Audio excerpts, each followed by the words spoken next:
Hi there, you are going to join me on a very rainy in-person auction. This is what the sky looked like as I went over the bridge towards York. This was a couple weeks ago. It was in person, as I said, and it was during the week. And I usually don't go to auctions during the week. This was on a Tuesday, if I remember correctly. But on auctionzip.com is what I use to find auctions in my area. And they had all these pictures of the salt and pepper shakers. And I am a sucker for salt and pepper shakers. I think they're cute. I used to have a collection of my own a million years ago, and they're easy to ship. And so I thought, well, there won't be a lot of people coming to this. It's on a Tuesday afternoon and it's rainy. Nope. I think everyone had the same idea of coming out to an auction. Because it was in a neighborhood, there wasn't a lot of places to park, especially for a food truck.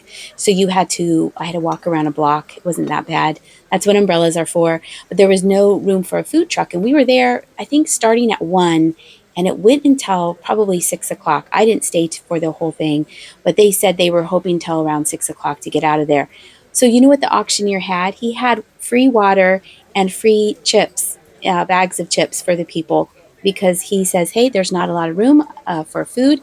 We appreciate you coming out. So he was providing sustenance for us to keep our strength up while he auctioned off this house. They mostly had, I would say, probably 90% of the items inside the garage, and they had a tent out in the driveway. So they were prepared. The unfortunate bit that you will see later is they had box lots that were out on the lawn, and they did have them covered up in plastic. And the rain did stop when the auction first started, but they continued to auction off the things here in the garage. And I wish that they had moved quickly to the box lots and then back to the garage, because then it started raining again.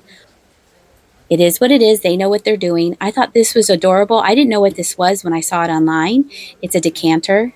Some of you might have already known that. When I turned it to its side there, I saw that it was a alcohol decanter. I thought that was really cute. There's the spout that you would use to pour it out. They had a lot of mid-century modern things. This made in Czechoslovakia basket I thought was beautiful. And I was glad that I went.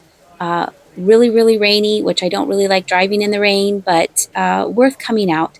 So I hope you enjoy walking around with me in the garage. We take a quick little tour up into the house.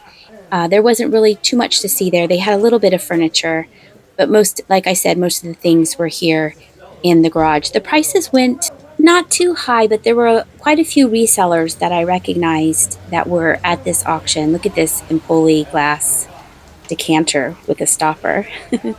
Isn't that pretty? Whenever I go to an auction, I am always hoping that the things that I want are not the first things they auction off, because then you get a sense of how high things are going to go. Those glasses glowed. That was originally from Russia, and it was a vodka decanter. That went for high money, and it was really neat. I'd never seen one before. And this is that bubble monkey. That went for some good money. But I was pleased with what I got. I got a lot of salt and pepper shakers. So if you like salt and pepper shakers, I'm setting them all at the same price or best offer. And I am slowly but quickly working through listing them all. So if they're not listed today, they will be listed within the next couple days. That's what I try to do with all the things that you see in my videos. They're either listed the day of the video or within the next few days.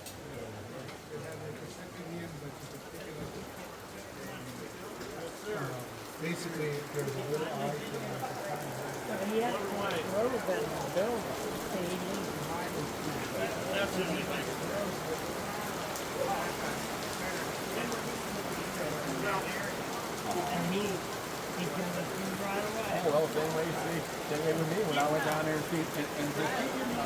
called secretaries in here.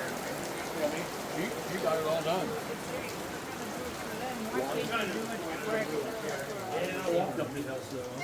I'm gonna have to swim back.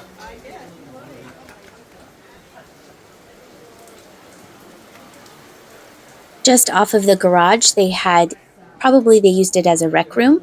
They had some mid-century modern furniture. I don't have room for furniture. There were a lot of people in there, so I didn't want to film, but it was a really neat chair and sofa.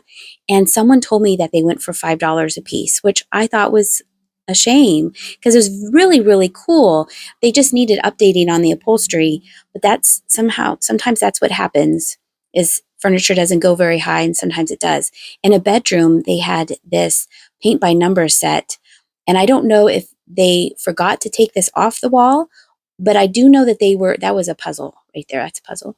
I don't know if they forgot to take it off the wall, or they were going to sell it when they went upstairs later to sell some of the furniture that was in the rooms. Maybe it was better that they hadn't taken it down because it was awfully damp and wet, and it would run the risk of getting ruined out there in the wet. So here we are going back down out into the garage. And here's one last look of the box lots. And it looks like a school bus is screaming by there, but I think it was going the speed limit. So that was the auction.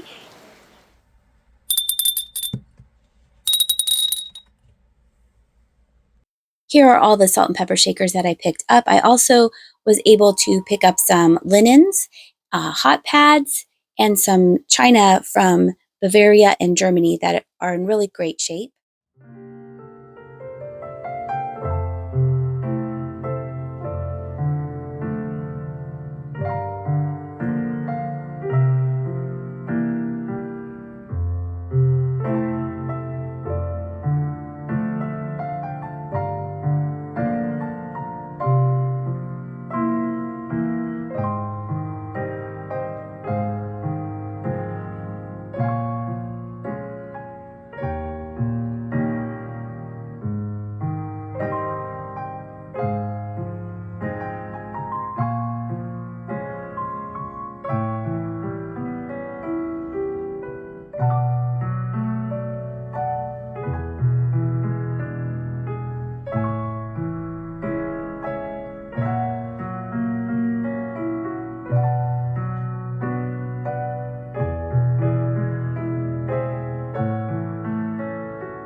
Now it's time to meet up with George. George was in Columbia to do his appraisal part of the Discover Columbia event.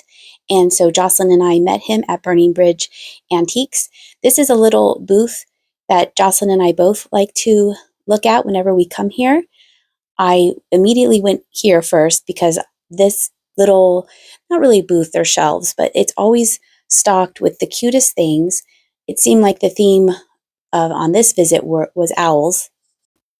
I didn't do a lot of filming once we all got together at the antique mall. It's always so much fun to hang out with both of them. They are both so knowledgeable, and it's amazing how they can just pick something up and be like, oh yeah, this is that. It's a learning experience and also a fun experience at the same time. Jimmy, Jenny, and I finished up our taste testing videos, so those will be coming soon. We made 2 more videos from the chips and soda. Thank you so much for all your fun comments that you have left on those videos. We really enjoyed bringing that to you. We will be traveling as a family to Maine later this month, and I'm really looking forward to doing some thrifting videos and take you along with us on our camping adventures. My eBay store will be open. There'll just be a delay in the shipping until we get back to Pennsylvania. But I did notice that there's a piece of pottery craft, and I like showing that just because. Oh yeah, this one's got the really swirl thing. It's funny. So this was the sister company, the Treasure Craft, that did the stoneware. Most of their glazes were by Mexican-American gals who painted every single day, and they were like, why don't we just swirl it? Wouldn't that look cool? Oh. And they never got any credit for it, so I always like to point them out. Oh, that's fantastic. Enormous Hager earth lab. Giant size. Yeah, that's a form I've never seen before. Me either. And it's a What are these? Oh yeah, that is really cool. So Dagny has found these really great flapper fans Ooh, for Frederick's Vitatonic Waves. So that's when they had those crazy. I don't know if you've ever seen the permanent wave Yeah, machines where yes, it's like yes. They plug it Medusa with in. all yeah, and they Yes. plug it in. Oh, Yeah, that's what that's for. that's yep. She was. Hello, everybody. Hello, everybody. Here's my legs. That's very cute. Legs sell, right? Hair products. Yes, exactly. Because legs and hair, right? I know this video was shorter than my average videos, but I hope that it was a nice little distraction on this Wednesday afternoon. I'm going to leave you with some shots from Trashy 13's booth. If you're ever at Burning Bridge Antique Mall, I highly recommend checking this kitschy-filled booth out. I hope you're having a great day. Thank you so much for watching, and I'll see ya!